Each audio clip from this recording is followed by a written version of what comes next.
Well, last night sure sucked. The Toronto Raptors coming to the Golden One Center and, as Mike Brown put it, kicked the Kings' ass. Not exactly the way you wanted to wrap up your homestand before heading on the longest road trip of the year, but I'm going to share with you how I feel the Raptors' defense and physicality is similar to what the Kings will face in the playoffs. It's all right here on Locked On Kings. You are Locked On Kings, your daily Sacramento Kings podcast, part of the Locked On Podcast Network, your team every day. And now, ladies and gentlemen, it is that time. Time for another episode of Locked On Kings. Hello and welcome into Locked On Kings, your podcast hub for Sacramento Kings coverage all regular season long. Today, presented by FanDuel Sportsbook. It's the official sportsbook of Locked On. Make every moment more. Visit FanDuel.com/Locked On to get started. My name is Matt George. I have the privilege of being your host here. I'm a Sacramento sports reporter and producer for ABC 10 News. And last night just wasn't a night for the Kings, period. Not just the Sacramento Kings basketball team getting wiped on their home floor by the Toronto Raptors. It was also not a night for Kings content, as you might be wondering why I didn't do my typical post-game podcast from the arena. That's because I actually did. I recorded a whole podcast, but the audio screwed up. And at that point, it was almost midnight, and I was over it with how that game ended up in just everything, how that night ended up going. So I said, you know what, I'm waiting until the morning. So I appreciate those of you who have been patiently waiting for this Locked On Kings episode, although I know there are many of you that might be considering skipping this episode or probably did consider skipping this episode simply because of how the Sacramento Kings played last night. But I do appreciate you tuning in, and I do appreciate having the opportunity to not just break down and walk through this really bad loss for the Sacramento Kings and this and how they were just taken advantage of on their home floor. I do want to tie it, I think, based off of my understanding of playoff basketball from a non-Sacramento Kings perspective. Of course, I haven't watched Kings playoff basketball in 16 years. But based off my understanding of what playoff basketball is, I think there are some very important lessons for the Sacramento Kings to be learned from this game. And I'll get to that in a little bit. But I have to start this podcast giving the Toronto Raptors the credit that they deserve, because sure, we could say, wow, there were a lot of self-inflicted wounds by the Kings. The Kings got their butts kicked. Oh, man, the Kings turned the ball over way too many times, or they did this wrong or did that wrong, blah, blah, blah, blah, blah. The Toronto Raptors absolutely took control of this game. They came into the Golden One Center with some physicality, some aggression. We know physicality is what the Sacramento Kings have struggled with in the past. On the defensive end of the floor, they were extremely disruptive, did not allow the Sacramento Kings to get into their offense, did not allow Domantas Sabonis to get comfortable in the slightest, whether he was on the high or low post. Did a good job denying De'Aaron Fox and his ability to score and get to the spots that he wants on the floor as much as possible. They were aggressively jumping passing lanes, just had a boatload of deflections.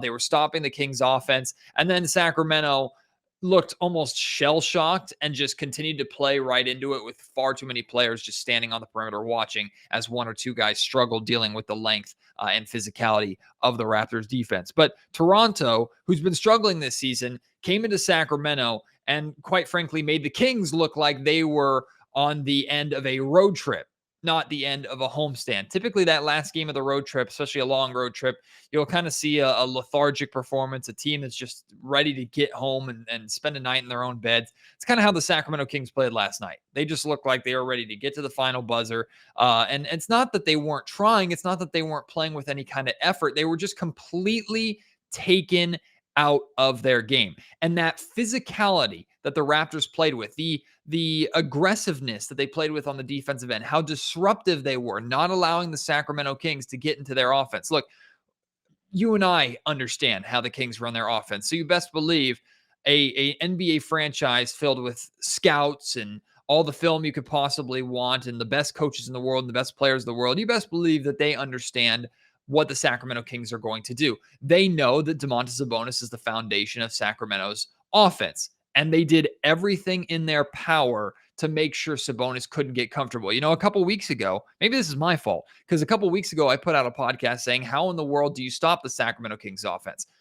Well, the Toronto Raptors gave us Exhibit A, and it didn't involve getting Domantas Sabonis in foul trouble. It simply involved swarming Sabonis or swarming whatever ball handler decided to come inside of the three-point line. Now, the Sacramento Kings should be able to figure out and beat that kind of defensive pressure with ball movement, with movement off of the ball, and with cutting and with communication.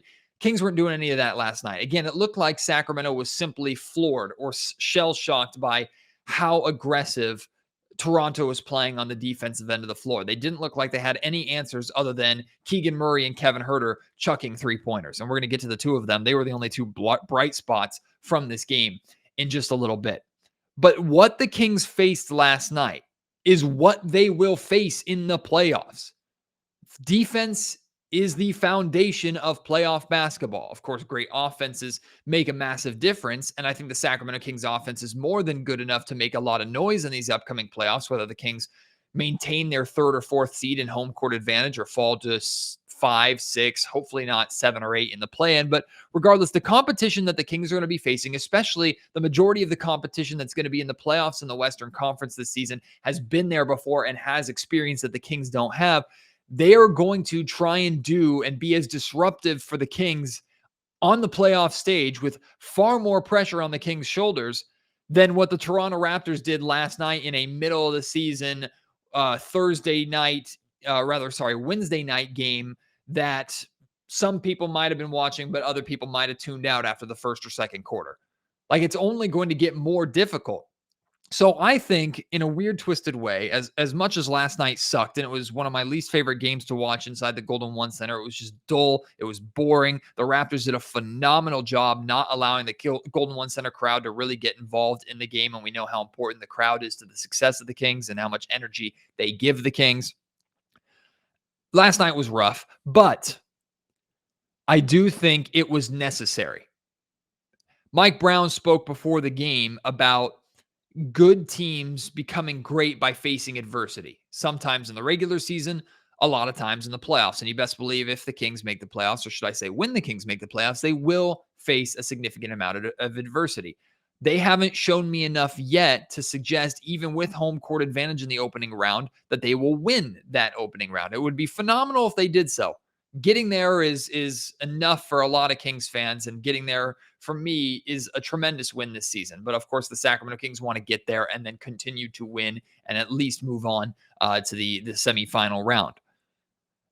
It's going to be very difficult for them to accomplish that goal if they don't figure out how to handle and how to be able to play to their strengths when the intensity of their opponent is only going to pick up.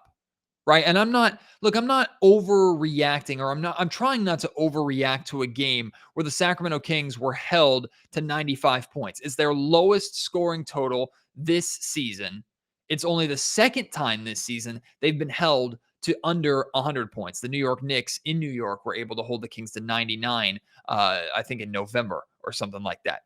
Like, this was a very bad offensive night for the Kings. I don't know if they'll ever score 95 points again this season. They should score over 95 points for every game for the remainder of the season, including the playoffs. So on one hand, it could be just a really, really bad night, but it was a bad night because of what your opponents were doing, not just because you were missing shots. In fact, Sacramento's shooting percentage in this game, they weren't that bad. It was just the fact that the Raptors defense was forcing the Sacramento Kings to not run the offense the way they want to. And then we'll get to how many more shots the Raptors took on the offensive end of the ball. But what the Raptors did to the Kings, I think the Kings are only going to see magnified in the playoffs by more experienced teams. So I hope last night gives the Kings an opportunity to recognize, okay, this is our kryptonite. This is how teams are going to try to stop us, by being physical and by denying us opportunity, by hacking at us, by jumping our passing lanes. We cannot just stand around and let it happen and play into that. We have to find a way to play our style of basketball, still run our offense and play to our strengths, and minimize or completely negate that effort that those teams are putting in on the defensive end of the floor. Mike Brown and the Kings have to figure that out, or I'm telling you, they will have zero chance at any sort of playoff success. This is the adversity that Mike Brown is talking about. How will the Kings learn from this? The Raptors took 24 more shots than the Kings. If this were soccer or football, where time of possession and possession stats are really important, basketball not so much. But in soccer or football, especially football, let's talk about football. Like if a team's offense is on the field for a 60-minute game for 40 minutes to an opponent's 20, that team is probably winning or maybe dominating the game. The fact that the Kings still shot a decent shooting percentage, did turn the ball over way too much, but shot 24 shots less or fewer than the Toronto Raptors speaks volumes. The Raptors were getting a ton of second chance opportunities, which we'll talk about. They were just getting more offensive opportunities, period, and getting more shots of, period, because their defense was at times not even allowing the Sacramento Kings the space to get a shot up. A plus 24 advantage in shots, not makes, shots is a tremendous difference.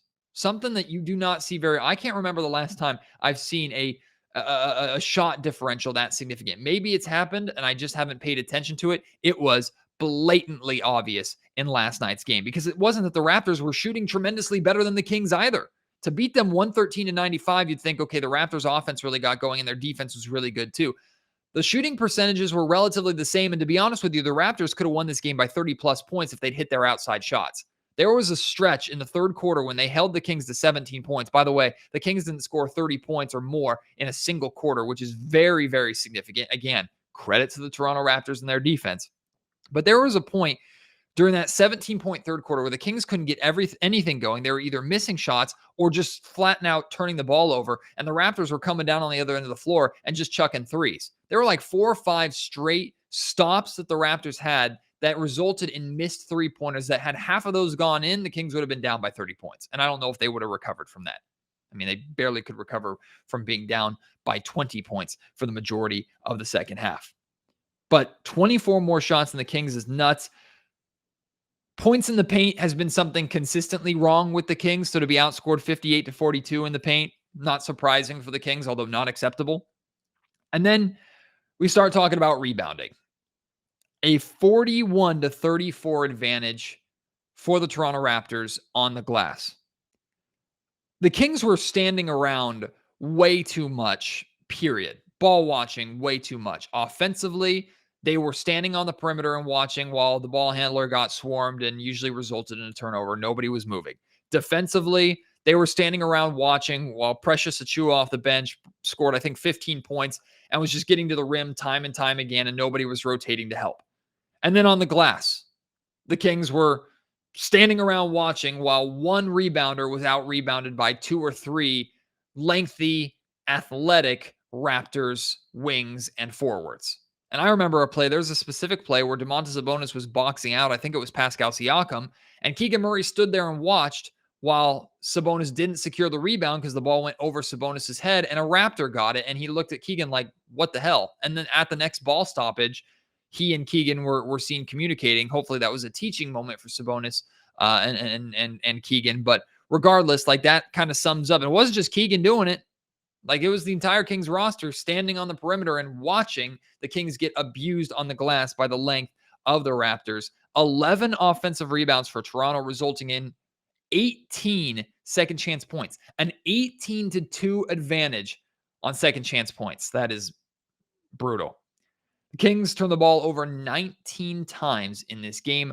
9 of them belonged to Domantas Sabonis. 4 of them belonged to De'Aaron Fox.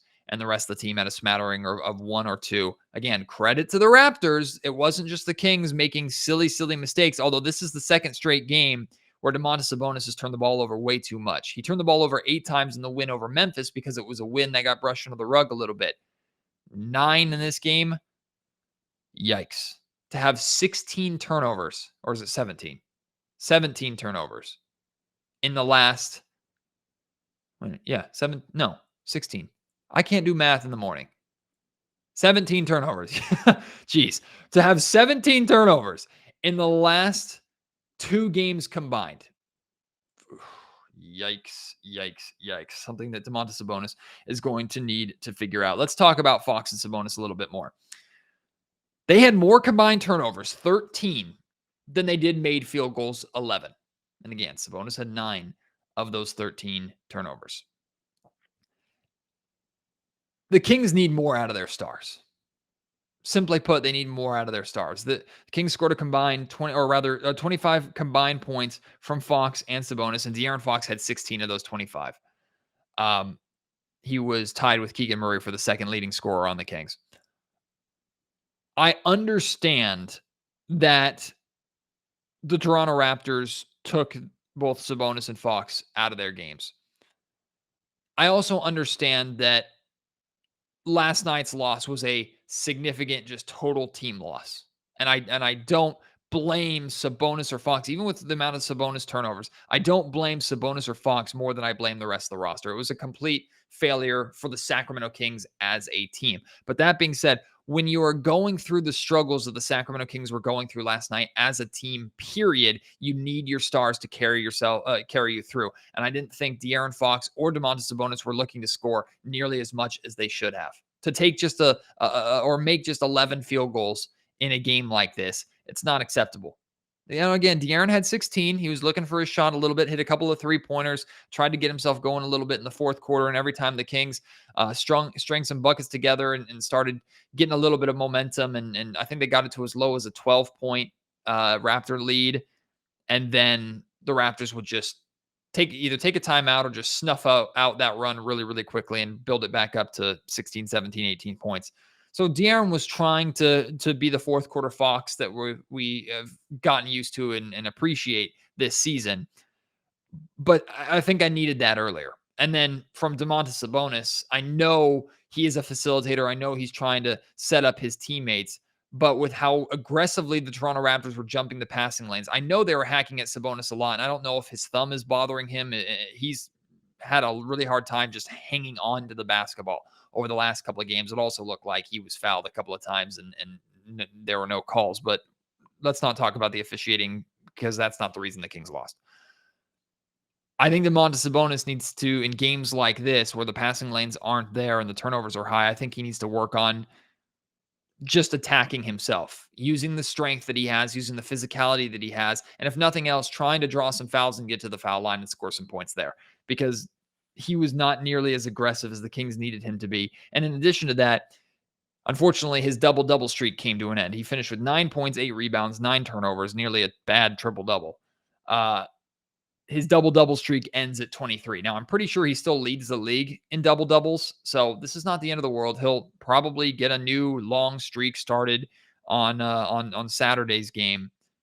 But it's disappointing to see that double-double streak come to an end. But at the same time, like in a weird way, like I'm glad he didn't get a double-double for last night's game because he played his worst game as a King, and he played poorly enough to where I think the streak being snapped and the fact that this game we will now point to that, or the record books will point to this game as where his streak came to an end.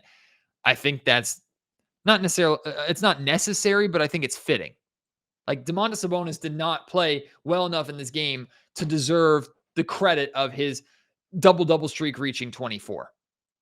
And I know he is going to work hard to bounce back from this game. I know he knows the amount of turnovers of the last 2 games are completely unacceptable. I have all the confidence in the world in Sabonis and Fox and this Sacramento Kings team to learn from this game and to respond to this game. But simply, they need more out of their stars when the team is in a rut as much as they were.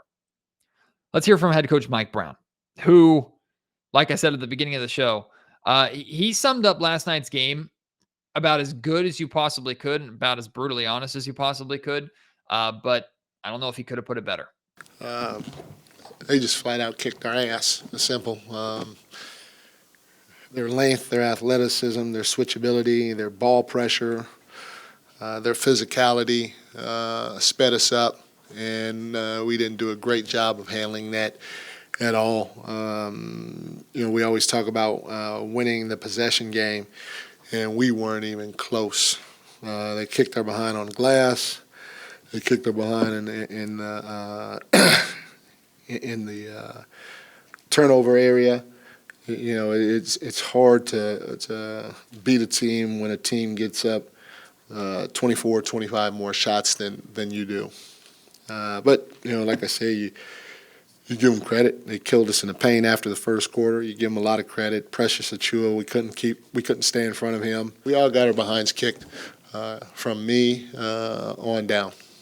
Today's episode of the Locked On Kings podcast is brought to you by FanDuel. The NFL playoffs are here, and we're really excited about our new sports betting partner for Locked On because they're the #1 sportsbook in America. That is FanDuel. And if you're new to FanDuel, that's even better. They have so many great features that make betting on sports fun and easy. New customers join today. You can get started with $150 in free bets guaranteed when you place your first $5 bet. Just sign up at FanDuel.com/lockedon to take advantage of that offer. FanDuel has all your favorite bets from the money line to point spreads to player props, future bets, and more. Plus, you can even combine your bets for a chance at a bigger payout with a same game parlay. Those are some of my favorite to do, and that's a great way to really maximize the money from just one game that you're betting on if you have a good feel for how everything's going on. And of course, the hyper focus is on the NFL right now, with FanDuel being the leading sportsbook for the NFL, but all basketball season, basketball playoffs, future bets, specific bets to the Sacramento Kings. FanDuel has all of those and more, and it's all in their app that's safe, secure,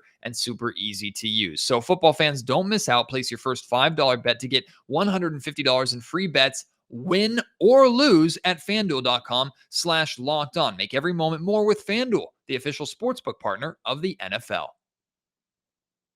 I'm going to enjoy the next 2 minutes of this podcast while I'm talking about the two positives from last night's game, Kevin Huerter and Keegan Murray, and their outside shooting in particular. Kevin Huerter struggled from three-point range or was not really a part of Sacramento's three-point explosion in that first quarter in the win over the Memphis Grizzlies. I think he only finished with like one three-pointer in that game. You would think with the Kings hitting 12 three-pointers in the first quarter that Kevin Huerter would have a handful of them like he did in last night's game.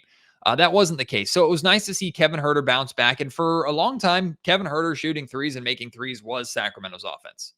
Like the Kings' offense was bad all game long, but it was Kevin Huerter and his 21 points, 8 of 12 shooting from the field, 5 of 9 from three-point range that gave the Kings even a little bit of a tiny itty-bitty chance in this game.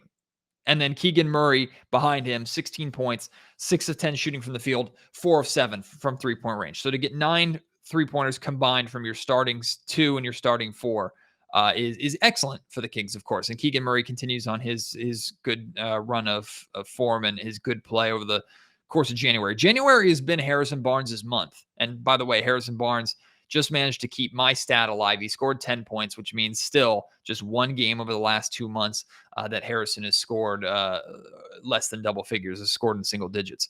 January has been the month of Harrison Barnes. But Keegan Murray is not too far behind him with how solid he's played, especially over the last couple of weeks, really since Mike Brown has challenged him to be better on the glass. So it was good to see Keegan Murray have a good offensive game too. He hit a couple of big shots in the fourth quarter that tried to spark some runs, but like I said earlier, the Raptors snuffed that out pretty quick. All right, that was fun. That was fun talking about the positives. Let's get back to the negatives. The Kings bench. Yikes. Chimezie Metu, 2 points in 16 minutes. Davion Mitchell, 4 points in 18 minutes. Malik Monk, 7 points in 20 minutes. Trey Lyles, 6 points in 23 minutes. And then Rashawn Holmes, 4 points in 3 minutes. So he kind of is the outlier here. When you're getting that little of offensive output from your bench unit in still a significant amount of playing time, like I said, like Metu played 16, Mitchell 18, Monk 20, Lyles 23. Like they're playing a good chunk of time. And you're only getting, between the 4 of them, 19 points. I know, and you heard, if you listened to the post-game podcast after the Memphis game, you heard me ask Mike Brown about establishing consistency with that second unit. And where he said this team needs to be consistent, or the second unit needs to be consistent, is it starts on the defensive end. And if the defense is there, the offense will come. Well, on a night like last night, when the defense, or rather the offense, is that bad, the defense better be stellar for the second unit to overcome that. And of course, it was not stellar in the slightest. That puts so much pressure on the shoulders of the Kings starters to carry the load offensively. And look, we've seen plenty of times all 5 starters finish in double figures. In fact, I'd say it's pretty standard for the Kings to have 4 of their 5 starters finish in double figure scoring. So they're capable of doing it, but you can't rely on that. The bench needs to be way better, especially when the bench features guys like Monk and Metu and Lyles, who have been sparks for the Kings, who have helped turn games around at times, or who have built on Kings leads or sustained Kings leads or brought the Kings back into the game when maybe the starters are struggling. In a game like this, where the starters outside of Keegan Murray and Kevin Huerter aren't really getting going, the Kings need their bench to have a pulse. And last night, the Kings bench was just dreadful. Now, I don't think, again, we need to overreact to it. I don't think Monty needs to panic and at this upcoming trade deadline make a move or two to just bolster the Kings bench, although I do think they're going to be keeping their eye out on another backup wing or a backup big, of course. But this bench is is definitely capable of playing far better than this. Way better than this. We've seen it. We've seen this bench explode for 50, 60 points at times. Now, I'm not saying that should be the expectation on a nightly basis, but they can do better than 19 points between their top 4 bench guys. Rashawn Holmes scored the same amount of points as Davion Mitchell in 15 less minutes. Like, that can't happen. It was good to see Chimezie Metu come back, though. Metu has played his first game back since he had that scary injury. Was that the Memphis game? I don't even remember. Yeah, no, it wasn't. It was not the Memphis game. It was the game before that, which was the 76ers game where he had the scary fall. But it was good to see Chimezie Metu back. Unfortunately, he, like the rest of the Kings bench, really just did not do anything. So now the Kings embark on a 7-game road trip, their longest road trip of the season. Katie Christensen pointed this out on the Carmichael Davis show with Jason Ross on Sacktown Sports 1140 Radio yesterday, which, by the way, they also did an interview with Monty McNair after he signed his new deal. And it's a really solid interview, so I encourage you to go and check that out if you have the time today.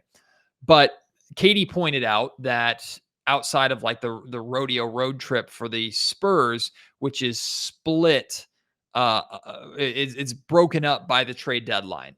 I'm sorry, it's broken up by the All-Star break. So it's not like the Spurs are playing 9 straight games on the road with no breaks. They play, I think, 7 or 6 of them, and then they have the All-Star break and then finish out the road trip before coming home. The Kings and the Indiana Pacers, I think, she said, are the 2 teams with a 7-game road trip. And then the Kings have also been, I think, are the only team to have a 7-game road trip after they had a 6-game road trip earlier on this season. This is not a gripe of the schedule. I'm just pointing out what the Kings are dealing with. That being said, despite how this homestand ended, and despite this ass kicking that the Kings just got at the hand of the Raptors, this road trip is very beatable for the Kings. Very beatable. It starts with back-to-back games against the Minnesota Timberwolves, a team with talent that has just been bad this year. Might be a tough matchup for the Kings, though. They have the San Antonio Spurs, the Indiana Pacers, who, remember, the Kings destroyed the Pacers here in Sacramento. I'm expecting Indiana to look a lot better on their home floor. That's the first game back in Indiana for Domantas Sabonis. The New Orleans Pelicans, and then the Houston Rockets twice. And, of course, the Kings beat the Rockets twice in Sacramento not too long ago. To me, I know, like, the Kings are one of the best road teams in the NBA, believe it or not. I think they still have the best road record in the Western Conference, if I'm not mistaken. 500 is always the goal for road trips. We talked about this with the 6-game road trip. Of course, this is a 7-game trip. It's an odd number. So 4-3 would be great for the Kings. I also think that should be kind of the bare minimum for this team, at least the expectation-wise. Like, that should be bare minimum. To me, the goal for this road trip should be 5-2. If you go 6-1 or 7-0, like, that's phenomenal. 5-2 is the goal. If they end up 4-3, it's still a solid road trip, right? But what I'm looking at is, standings-wise, where are the Kings at the end of this road trip? Because they still are in 3rd in the Western Conference. If they are still at 3rd in the Western Conference, I don't care where 4th is, how many games back 4th is, whatever. If they're still in 3rd place in the West at the end of this road trip, I think at that point, like, there's still a lot of season remaining, and after the All-Star break, of course, that's when a lot of teams are going to pick it up, and the pressure is only going to pick up for the Kings to maintain that spot. But what I feel is if the Kings manage to get through this road trip and still be third place in the Western Conference, I think they have a really, really great and legitimate shot of securing one of those third or fourth seeds and actually securing home court advantage in the opening round, which is absurd to think that the Kings will go from a 16-year playoff drought to not just in the playoffs without the play-in, but in the playoffs with home court advantage in the opening round. That would be nuts for the Kings to pull that off. Seems like best case scenario, but that best case scenario is very possible if Sacramento not just survives, but overcomes this road trip, comes out of this road trip, maybe even better than where they were at going into the 7-game trip. Like, that should be the goal. That should be the hope for the Sacramento Kings. I want to hear from you. How are you feeling after this loss? Are you freaking out? Are you panicking? Is it just one of those games that hopefully we can, beyond this podcast, just forget about? How you feeling? Let me know. At Matt George Sack on Twitter. Email me, mattgeorgesports@gmail.com. I'll be back in this seat, back in my my home studio here for the first ever Locked On Kings live podcast, 10 a.m. tomorrow, which is Friday, 10 a.m. Pacific time. I would love for you to join me for that. I have no idea how it's going to go. Never done one before. Hopefully I have everything set up correctly, so it might be a disaster. I have no idea. I'm going to do it anyway, and hopefully it should be a good time. But I'm looking forward to interacting with you listeners live, answering questions, seeing your takes, just chatting with you. Of course, we'll talk about this road trip. We'll talk about maybe Kings trade scenarios, a lot of stuff that we can talk about with the Kings in that live show. So I hope you'll join me for that. Again, 10 a.m. Pacific time on Friday or tomorrow if you're listening on Thursday. I hope you will join me for that. Thank you for your support. Even when the Sacramento Kings lay absolute eggs like they did last night, I appreciate it as always. Can't wait to have you join me on the next episode of Locked On Kings. Until then, my name is Matt George. You have been listening to the Locked On Kings podcast, part of the Locked On Podcast Network.